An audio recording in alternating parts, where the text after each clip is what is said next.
the fall of the worlds. It was the war to end all wars. There was no one left to fight. No war memorials, no wall with the names of the dead, no statues of heroes. Only empty cities and the ruins of great civilizations on 2 planets. Tumbleweeds, skulls, crows.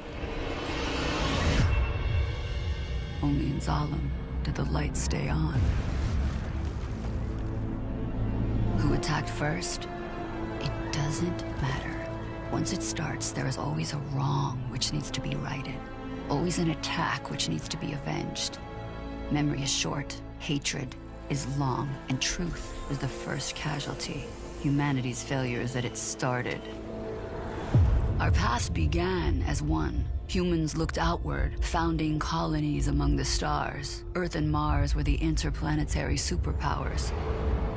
Man was leaping for the stars, driven not by nobility, but greed.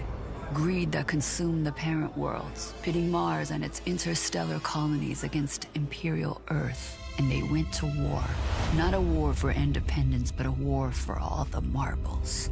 2 civilizations, linked by history, but alien to each other, incompatible, and fighting for the same resources. There were 2 planets throwing rocks at each other like little kids, but such rocks they threw.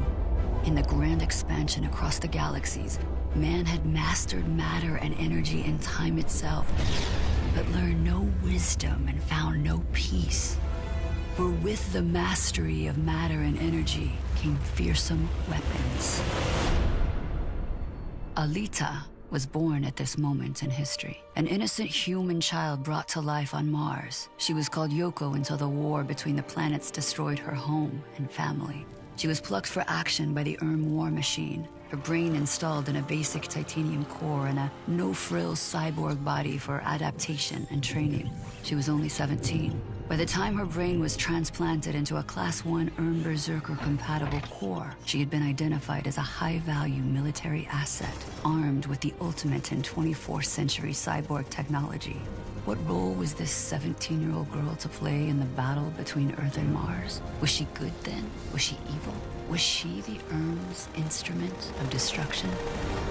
The endgame of the war came with a bioweapon penetrating Earth's defenses. Humans were dying, and the spread was unchecked. Defensive action was taken, but there were no means to contain something of this magnitude. The sky city of Zalem was sealed to prevent the virus from getting in, while the disease spread around the globe, a viral tidal wave that quickly surpassed any efforts to quell the devastation. Mortality rates rose to 70%. There was carnage in the streets. Poor and powerful alike died by the millions and lay unburied.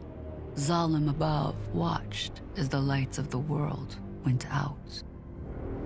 Returning freighters and warships were turned away for fear of contamination. Some took their chances descending to the infected planet below. Others just ran out of time and went dark. The enemy grew quiet as well. The nanobot plague counterstrike on Mars had found its mark. Refugees from every place on Earth converged on Iron City under the shadow of Zalem. Isolated from the plague, the Zalans ruled the world. The surface people grew their food and worked their factories. In return, they gave them power, medicine, technology, and the rule of law. It was a cruel system, but the beacon of Zalem gave hope for the future. The rest of the world was reclaimed by nature. The great cities collapsed and were overrun by forest. There were pockets of humanity, sometimes in the ruins of cities, sometimes in small towns and villages. They struggled with disease and starvation. Those who could do so journeyed to Iron City. Thus, Zalem has endured for 3 centuries. The world is at peace, a rigidly enforced one. There is no growth and no progress. Though life on the ground is mired in squalor, the Zalans float above, isolated and serene. Unaware of a lonely cyborg core, a warrior of the forgotten war, discarded in the scrap, life still blinking within, ready to rise again.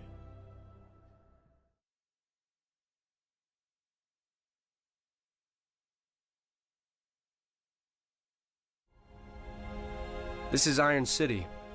I spent my whole life here dreaming of being somewhere else. I'm the guy that can get you what you need. You work in my business, you have to know the streets. Which ones have the buried treasure, and which ones to stay out of. Barrio Purgatorio. This is workers' town. You live, you die, you never get ahead. I was one of those kids playing motorball over there. A lot of families around here. Watched my dad work himself into an early grave. Wasted limbs replaced by cyborg parts. Turning himself into a machine. Scrapyard. I come here all the time. You never know what you can find. Mostly I like to think about what life is like in Zalem. All this garbage comes from right up there. Factory district. This is the big industrial part of town. There's warehouses, factories, not much else. There are people who live here too. Rough crowd. Street gangs, cheap bars, lowest rent in town. A lot of stuff you don't want to know about happens in the nighttime around here. Working people have strange appetites. Barrio Viejo, La Splendor right here. Makes you wonder what this place was like before the fall. It's all built over now. Doquito's place used to be a casino. There are apartments on top of apartments, restaurants, street markets. I like being here. I like the energy. I like the bustle of people. Barrio Oscuro. It's known as the Shadow Quarter, but there's no great mystery. Just the most hours of darkness under Zalem. I'll be honest, it's pretty depressing. There are factories, there's apartments. Workers live here when they can't afford much else. Corazon de Acero, Heart of Steel. Good place to get in trouble. When I was young, we used to whisper secrets about coming here when we got old enough. The rowdiest place of all is the Kansas Bar. That's where the Hunter Warriors hang out. And anybody who wants to lose a limb in a bar fight. Barrio Latino. This is the Latin Quarter. Everybody speaks Spanish. After the fall, all the people left from South America, Central America, they ended up here. They still run the place. Barrio Asiatico. This is the Asian Quarter. Chinatown, Koreatown, Little Tokyo. Pretty flashy place. Too many people and you get a headache from all the signs. The food's good though. Medina, the Islamic section between Claro and the Scrapyard. Also contains the African street market. Motorball Arena. This is where the action happens. The superstars of Iron City all play right here. Josh Gunn, Adjicuddy. You should see this place when it's lit up for the big game. 300,000 people screaming in unison. Life isn't pretty down here in Iron City. It's messy, human, noisy. You do what it takes to survive. But you know, you look up at the great sky city and that's a promise of hope. Right there, just out of reach. Down here, you don't make much, but it's real. Just watch out for the dark corners.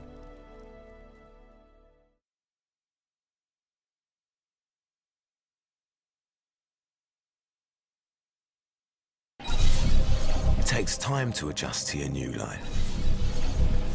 There's no going back. Now, after a few years, you won't even remember your old body. Things that used to be important, well, they aren't anymore. Being lethal is so much more rewarding. What does it mean to be a cyborg? Well, it's all about perspective, isn't it? Here are some things you'll never have to worry about again. Most diseases, loss of hearing or sight, body odor, bad breath, dandruff, toe jam, runny nose, sore muscles, farts, burps, vomits, hitting your funny bone, coughing, lung cancer, broken bones, diarrhea, heart attacks. All a thing of the past. I'm a hunter-warrior, a bounty hunter. I work on commission, but that doesn't mean I don't enjoy it. Bounty for the cyborg was 20,000 credits. Things you still need to worry about are eating. For the curious, it all gets collected in a waste bag. You can eat as much as you like, just bring extra trash liners. Drinking, about half a litre a day will do. Eliminating your waste. Same deal. Girls squat, boys stand, but go wild, rig it up however you like. Everyone's got their special mods. Breathing, fear, aging, memory loss, insanity, dementia, death. You are not immortal. Bounty for the cyborg was 20,000 credits. Yeah, some new things to worry about. Reduce sensation. Things just and they just don't feel the same. There's power failure, loss of lubricant, loss of hydraulic fluids, jackers. Yeah, they'll strip you of your valuable parts, unless I strip them first. Strong magnetic fields, high voltages, system viruses, and they are deadly. Bounty plus 20,000 credits. Mod addiction. Yes, the need to upgrade your body is very satisfying. Now, what can I say? It's the best thing I've ever done. I look any way I want, and I choose to look like a god.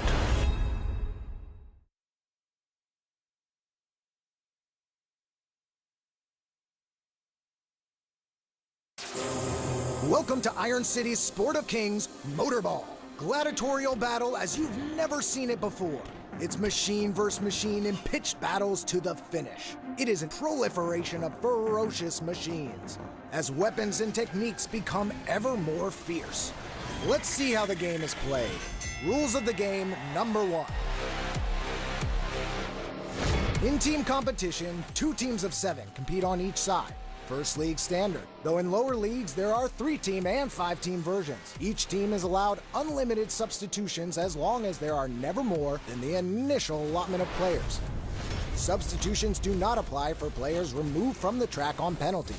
Cutthroat matches range from 5 to 12 players. No rules. Each player out for themselves. Larger variations have ranged upwards of 45 players on the track at once. Rules of the game number 2. In all league play, armor or pads are required. Helmets are optional. Propulsion systems are permitted, providing review and approval of league office. There's no limit to the number of wheels used. Players must have arms and legs. No pure-wheeled vehicles or tank tracks permitted. Weapons are allowed with the exception of projectiles. Projectiles include any type of gun, bow, spear, or anything not primarily attached to a player. Flamethrowers are limited to 6 feet. Rules of the game number 3. Any players on either team can field the motorball and move forward as fast as possible to try to score points. After gaining initial possession of the ball, the offensive team cannot try for a score until the ball has traveled 1 revolution of the track. A defensive player is allowed to intercept the ball or scoop up the ball that has been knocked out of possession, nullifying the requirement of 1 revolution. The ball carrier is not allowed to deliberately hide the ball from the defensive team. The penalty for doing so is for the team to forfeit possession. A relaunch is called and the player is sent off the track and cannot be replaced during the penalty period. Only a member from the opposing team can pick up the ball and play continues. A player must not deliberately injure another player. Only biological injuries apply. Mechanical injuries are part of the game. It's the dream of every cyborg. Do they have the skill, the killer instinct to perform on the world's biggest stage? Will they rise above or come crashing down in a fiery blaze on the track of tears? They may burn only briefly before they are smashed to junk, but by God, they will have their moment of glory.